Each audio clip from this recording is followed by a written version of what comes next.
Oke, ya, Bismillahirrahmanirrahim. Assalamualaikum warahmatullahi wabarakatuh. Selamat sore teman-teman semua, penyimak, pendengar Sparkling Madani FM. Kita jumpa lagi di sesi ngabuburit, ya. Sesi ngabuburit di apa ya? Ngabuburit Ramadhani, wes. Jadi Marie Kondo itu konsultan kerapian. Luar biasa. Konsultan, ya, ini buku Marie Kondo, iya, buku Marie Kondo.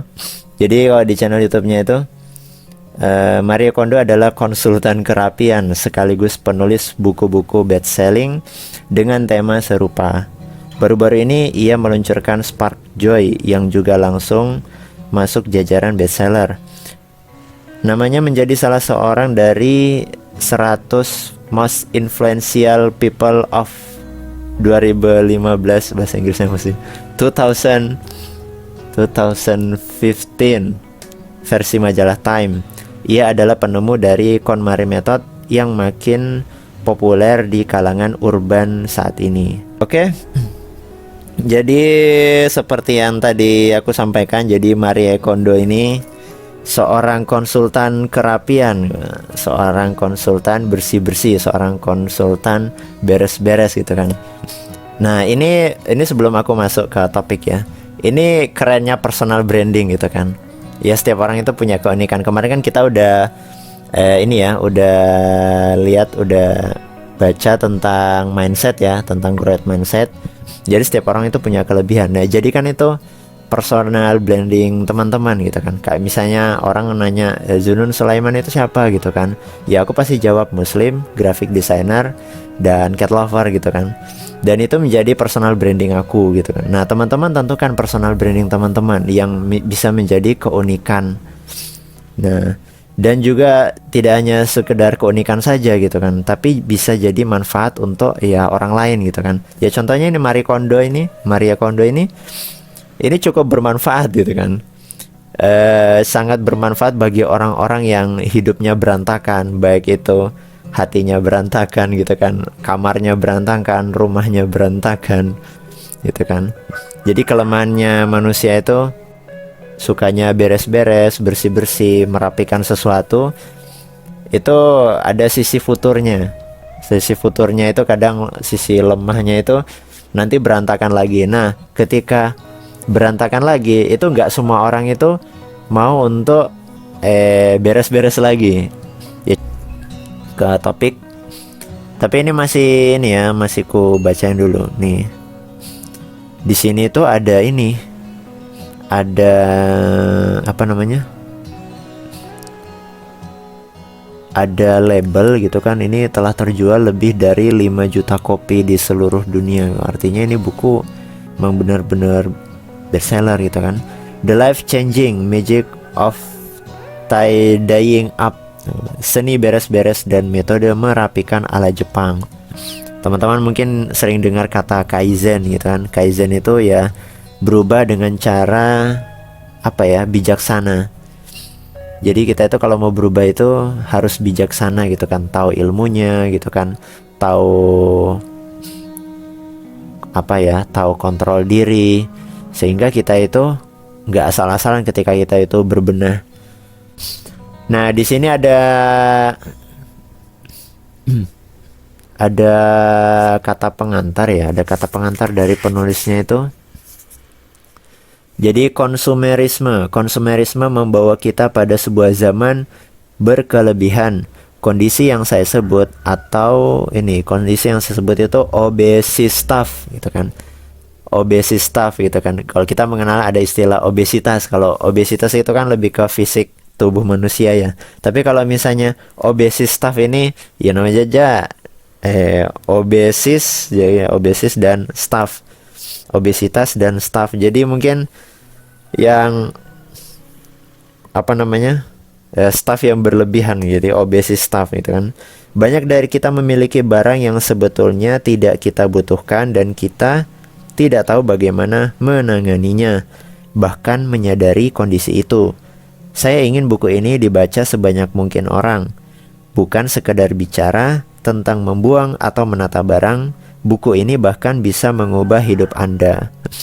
Teman-teman pasti pernah ngerasain ya, kamar yang berantakan. Coba di hari Minggu atau pas hari libur, teman-teman pasti kan nyapu, ngepel, atau geser kursi aja, geser barang aja, beberapa barang ubah tata letak. Nah itu efeknya dari sisi psikologi itu kan, itu beda gitu kan, rasanya itu beda, kayak kita itu ngerasa tenang. Bahkan aku punya teman itu pernah pengalaman gitu, dia senang ya, cuma apa ya, kan tidurnya kan di bawah ya, kayak matras gitu. Nah matrasnya itu dia yang biasanya awalnya itu nggak dirapikan, nah itu cuma ngangkat matras, itu dia senang gitu kan. Karena apa? Wih, kamar kosku itu berasa kayak luas banget gitu. Berasa luas. Nah itu teman-teman juga coba ya, bagi yang berantakan, coba kamar kosnya atau rumahnya ya mulailah bersih-bersih gitu kan. Ini cerita pengalaman ya, pengalaman pribadi. Dulu itu waktu masih ngekos itu iseng gitu kan, nyari di YouTube bagaimana cara menghilangkan kerak di kloset gitu kan. Itu ada itu, cari di YouTube cara menghilangkan kerak di kloset. Nah itu ternyata ada life hacknya. Salah satu life hack itu aslinya orang itu ini manggil tukang gitu, terus dilas semua itu pakai amplas gitu kan. Nah ternyata sebelum cara itu muncul gitu kan, aku udah nemu duluan ya, mending aku amplas sendiri lah.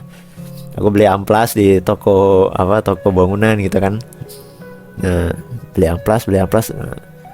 Terus itu aku gosok itu kerak, aku gosok keraknya itu sesuai tutorial di YouTube, dan luar biasa, mengkilat, kotornya hilang, kayak kinclong, kayak baru gitu kan. Dan itu ada perasaan puas. Nah perasaan puas itu yang dicari, itulah dari Kaizen itu. Jadi perasaan puas itu nanti kita itu akan bikin nagih sehingga kita itu akan menjadi orang yang awalnya tidak rajin menjadi rajin gitu kan, malas jadi rajin, jadi orang yang ya ada sesuatu yang berubah lah dalam hidup kita, berkembang. Nah kayak gitu. Nah jadi membentuk habits itu kalau bisa pengalaman pertama itu harus kita coba gitu kan, karena pengalaman pertama itu yang mahal. Ada bab keajaiban berbenah mengubah hidup Anda secara dramatis. Jadi kita bisa mengubah hidup kita itu secara dramatis. Ini aku dengar sendiri ya, testimoni dari temanku. Jadi gini, aku itu bukan berarti aku itu orang yang sudah rajin ya. Enggak, maksudnya kadang malas datang juga malas. Cuma dulu ketika aku tuh ngamalkan ya hal-hal rutin ya, bersih-bersih, berbenah itu sudah ada testimoni dari teman-teman gitu kan. Salah satu testimoninya itu ngajak bang, kita bikin jadwal piket. Kenapa ngajak bikin jadwal piket? Karena mereka mungkin ngelihat yang selalu aktif bersih-bersih itu aku gitu kan. Contoh misalnya, ya aku tuh nggak suka gitu kan, ada gelas numpuk gitu kan, gelas numpuk kotor tapi nggak dicuci gitu kan. Walaupun itu gelasnya dipakai masing-masing orang gitu kan, dikasih spidol, kasih marker nama setiap kita itu yang punya gelas gitu kan. Cuma kan walaupun nyuci sendiri-sendiri, tapi kan nggak semua orang itu nyucinya rutin. Kadang cuma dilap aja gitu kan, bagian bibir gelas. Nah terus kadang ya numpuk di satu tempat. Nah itu kan saya itu masuk kantor itu nggak enak gitu kan, ngelihatnya tuh nggak nyaman. Ya udah tak cuciin aja semua gitu kan, terus taruh di rak biar nanti dipakai sama teman-teman kantor ya, kayak gitu. Nah itu perasaan seperti itu karena habits yang sudah kita bangun di awal. Nah kayak itu. Jadi untuk kalian yang cowok-cowok gitu kan, sebelum ini sama sih, aku juga belum nikah gitu kan, jangan inilah, jadi cowok itu jangan jorok lah. Kasihan nanti istri ngeliat suaminya jorok gitu kan. Kalau misalnya cucian udah numpuk ya segera dicuci gitu. Kalau nggak kuat nyuci ya segera di laundry. Intinya jangan numpuk aja. Itu. Kita masuk bab pertama. Kenapa kita tidak bisa menjaga kerapian rumah? Nih aku bacain. Anda tidak bisa berbenah jika tidak pernah mempelajari caranya. Ketika memberitahu orang-orang bahwa profesi saya adalah mengajarkan cara berbenah, saya kerap menjumpai ekspresi terperangah. Nah, kalian di sini ada yang heran nggak kalau misalnya aku sebutkan Marie Kondo adalah konsultan kerapian?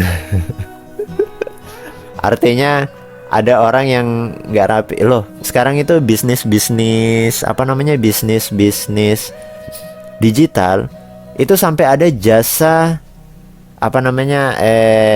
hapus background foto. Nah itu padahal kan sebenarnya orang bisa aja gitu ngapus background foto gitu kan. Bahkan sekarang ada fasilitas AI untuk hapus background foto otomatis gitu kan.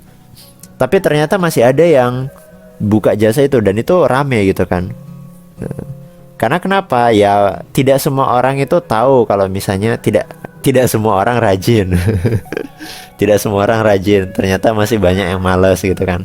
Ya nggak malas sih, nggak malas juga sih. Tetapi ada beberapa perusahaan yang mereka itu gimana caranya waktu itu bisa mereka memanfaatkan waktu itu sebaik mungkin, seefektif mungkin, seefisien mungkin.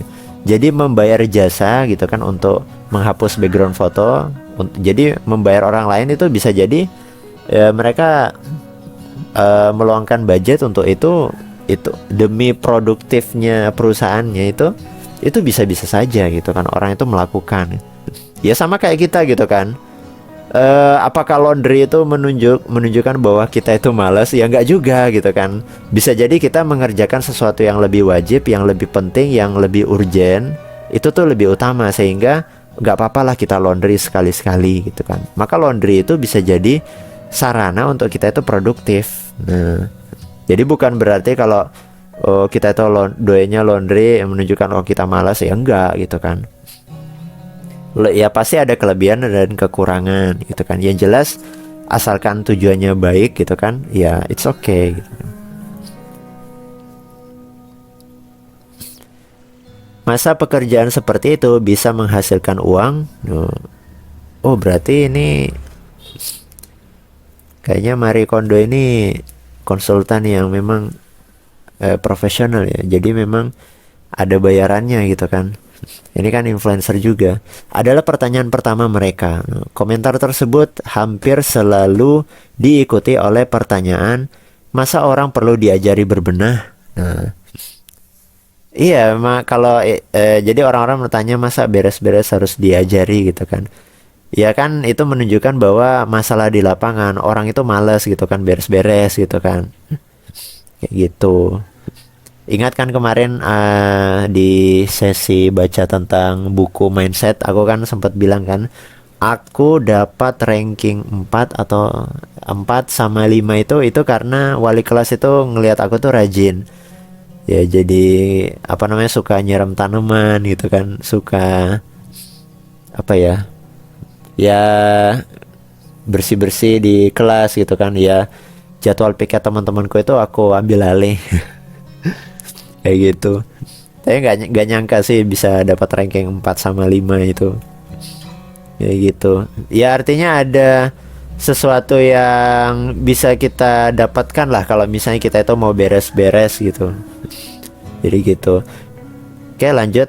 Memang betul bahwa beragam instruktur dan kursus menawarkan segala macam pelajaran, mulai dari memasak dan cara mengenakan kimono hingga yoga dan meditasi zen. Tetapi bisa dipastikan bahwa Anda tidak akan menemukan kursus berbenah. Menurut asumsi umum, setidak-tidaknya di Jepang, berbenah tidak perlu diajarkan karena merupakan keterampilan yang dapat kita kuasai sendiri. Keterampilan memasak dan resep diwariskan secara turun-temurun dalam keluarga, dari nenek ke ibu ke anak perempuan. Tetapi kita tidak pernah mendengar ada keluarga yang mewariskan rahasia berbenah secara turun-temurun. Bahkan dalam keluarga yang tinggal seatap. Ini di Jepang gitu kan. Jadi kalau misalnya Marie Kondo itu jadi terkenal sebagai konsultan kerapian gitu kan, itu menunjukkan bahwa di luar negeri itu kan banyak orang yang malas gitu kan berbenah, malas untuk beres-beres gitu kan, malas untuk merapikan rumahnya. Sehingga si Marie Kondo ini sebagai konsultan kerapian gitu kan harus turun tangan untuk mengubah dunia gitu kan dengan ilmu-ilmunya. Dengan di sini ini ya, nama metodenya itu KonMari. Jadi ini, nah itu kan ini sudah jadi personal brandingnya dia gitu kan. Jadi beres-beres dengan metode KonMari. KonMari itu sebenarnya diambil dari namanya dia, Marie Kondo. Kayak gitu. Ingat-ingat kembali masa kecil Anda. Saya yakin kebanyakan dari kita pernah dimarahi karena tidak merapikan kamar. Tetapi berapa banyak yang orang tuanya secara khusus mengajarkan cara berbenah sebagai bagian dari pendidikan untuk anak. Orang tua menuntut kita agar membereskan kamar, tetapi mereka sendiri juga tidak pernah diajari berbenah. Ketika menyangkut perkara beres-beres, kita semua belajar sendiri. Bukan saja tidak diajarkan di rumah, berbenah juga tidak diajarkan di sekolah.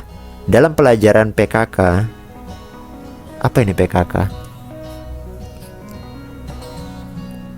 Iya, kemarin pas aku baca ini juga aku nggak tahu ini PKK ini apa. Kalian kalau tahu PKK ya komen lah. Prakarya. Pokoknya antara 2K itu mungkin kerajinan, mungkin ya, kerajinan, kerapian. Gitu. Dalam pelajaran PKK kita mungkin ditugasi membuat hamburger atau belajar menggunakan mesin jahit untuk membuat celemek. Tetapi dibandingkan tata boga dan tata busana, sedikit sekali waktu yang dialokasikan untuk topik tata menata. Oh, mungkin ini ya mulok. Muatan lokal. Ya zamanku nyebutnya mulok sih. Karena nanti dibagi lagi ada tata boga gitu kan, ada tata ruang.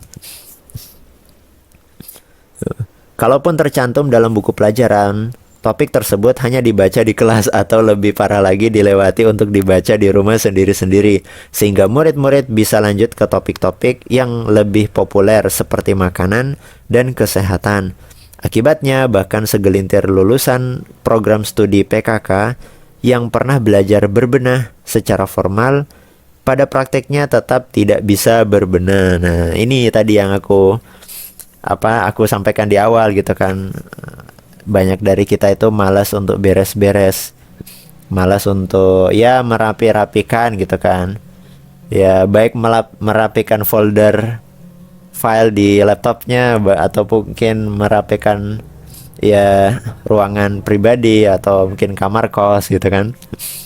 Nah itu masalah kita itu malasnya ini. Nah sebenarnya malas itu bisa bermakna baik, bisa juga bermakna buruk. Karena kan ya seperti yang tadi yang aku sampaikan gitu kan, orang itu laundry itu bukan berarti dia itu malas. Ya nggak semuanya orang malas itu laundry gitu kan. Karena bisa jadi orang laundry itu sebagai pilihan karena dia sedang mengerjakan yang lain yang lebih wajib gitu kan. Misalnya mungkin teman-teman ada yang misalnya ustadz gitu kan, diminta ngisi seminggu full gitu kan. Nah sehingga kan ada waktu yang terpotong gitu kan. Nah itu bisa manfaatkan sarana laundry gitu kan, kayak gitu. Atau bisa juga jadwal nyuci di pagi hari bisa diganti dipakai jadwal lain gitu kan. Nah itu bisa jadi. Mulokku bahasa daerah doang. Apa itu bahasa daerah mulok? Real WKWK laundry karena gak ada tempat jemur. Kalau spray asal kalau di tempatku ini sih itu jemur. Kalau spray itu kadang aku lipat. Jadi kalau cuacanya panas, jadi kalau pagi misalnya aku jemurnya pagi, itu aku lipat. Ya seadanya lah gitu kan, tali rafia dipaku di dinding. Itu pas jam sekian, nah itu nanti aku buka lagi, lipat tapi posisinya diubah dibalik gitu.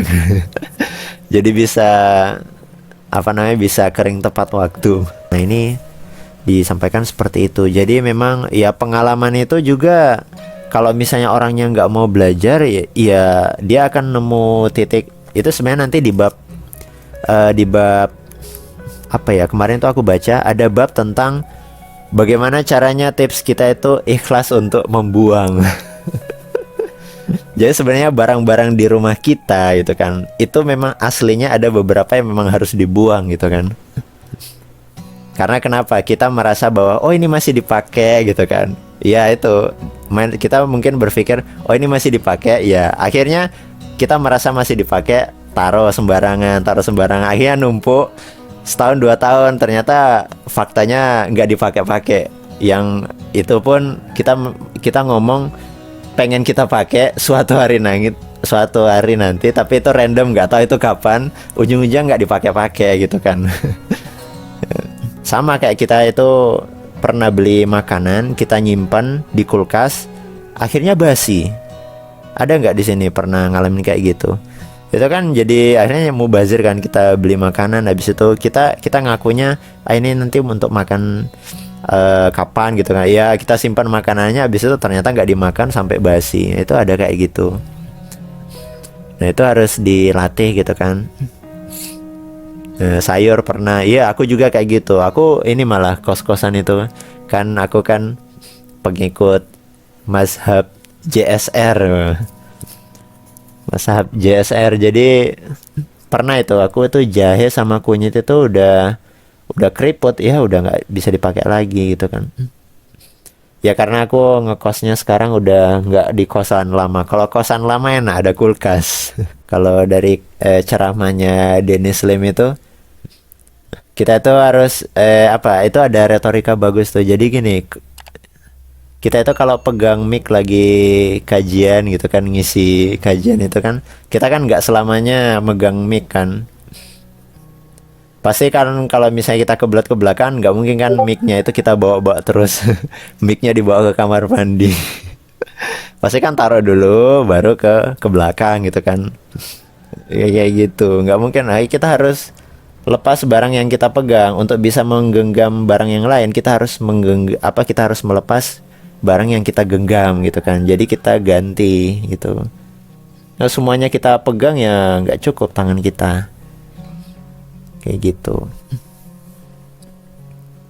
Relate Karate Pau. Sebentar. Ini siapa ini? Beberapa nama kalian tuh gonta-ganti. Oh iya bener. Tikades ini siapa? Oke. Relate, gak tega buang-buang. Itu gimana ya cara ikhlasinnya yang HP-nya tetap di bawah? Acuh.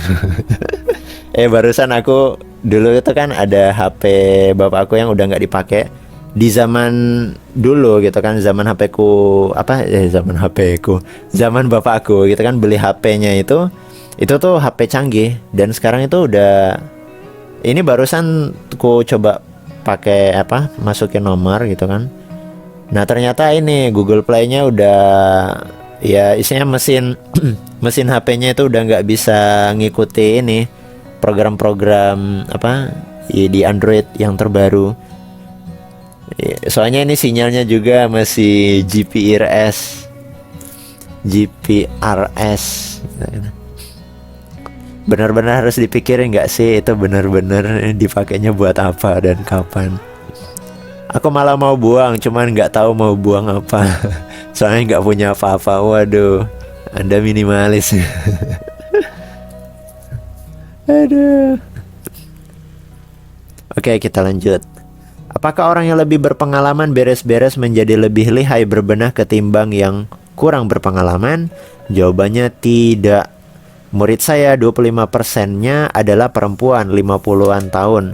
Sedangkan mayoritas dari mereka sudah menjadi ibu rumah tangga selama hampir 30 tahun. Dengan kata lain, mereka adalah veteran di bidang mengurus rumah. Namun, apakah mereka lebih lihai berbenah ketimbang perempuan 20-an tahun? Justru sebaliknya. Saking lamanya mempraktekkan pendekatan-pendekatan konvensional yang keliru, para ibu rumah tangga tersebut malah kewalahan karena rumah mereka kepenuhan barang yang tidak perlu. Sedangkan metode menyimpan pada tempatnya ternyata tidak efektif untuk mempertahankan kerapian. Mana mungkin orang mampu beres-beres kalau mereka belum pernah mempelajari cara berbenah yang benar. Jika Anda juga tidak tahu caranya berbenah, jangan patah arang.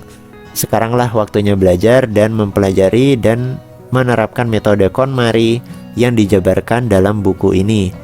Anda pasti bisa terbebas dari situasi berantakan yang tidak ada habis-habisnya. Siapa di sini yang ngumpulin tas kresek, tas plastik, Alfamaret, Indomaret? Ayo. Atau makan di angkringan, plastiknya kan nggak kotor, nah plastiknya kita simpan, kita tabung gitu. Bang Nap, izin live mau hunting takjil gratisan. Oke, siap bang. Semoga dapat nasi kotak yang isinya ayam. Rata-rata kita takjilnya itu isinya ayam. Kalau di Jogja itu kalau biasanya kadang itu yang langganan itu Jogja Chicken, habis itu Rocket Chicken, apalagi nih merek-merek itu Popeye, Olive gitu kan, ayam-ayaman, ayam goreng.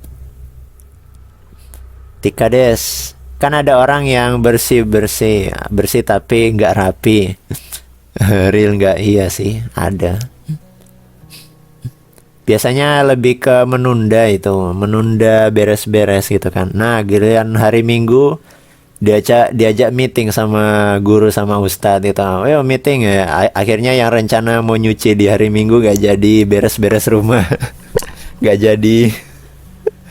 Nah, akhirnya ketunda lagi. Karate Pau sambil dengerin aja lewat HP kan bisa bang. Aku adalah tim ngumpulin plastik. Oke. Iya sama ini aku juga ngumpulin plastik gitu kan.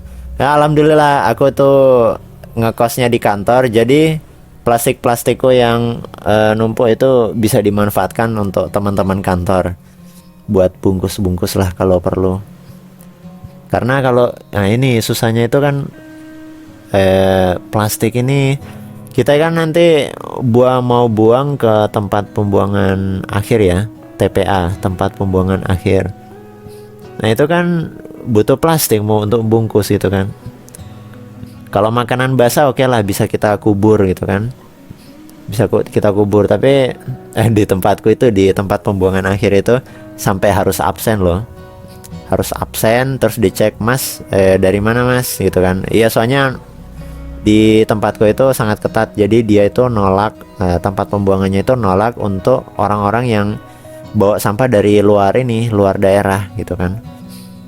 Jadi seperti itu kan, ada titik-titik pos tertentu gitu kan.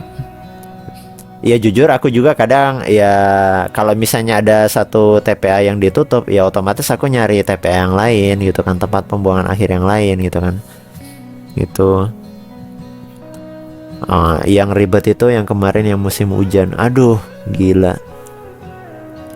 Jadi tempat parkir jadi tempat pembuangan akhirnya tuh agak jauh gitu kan. Tapi aku tuh sudah bisa ngelihat, mohon maaf agak jijik, belatung itu udah jalan ya mau hampir dekat. Jadi dia tuh berjalan dari truk itu, jadi sampai kayak gitu ya. Mungkin karena musim hujan terus mendadak panas. Iya emang jijik gitu kan, kayak gitu.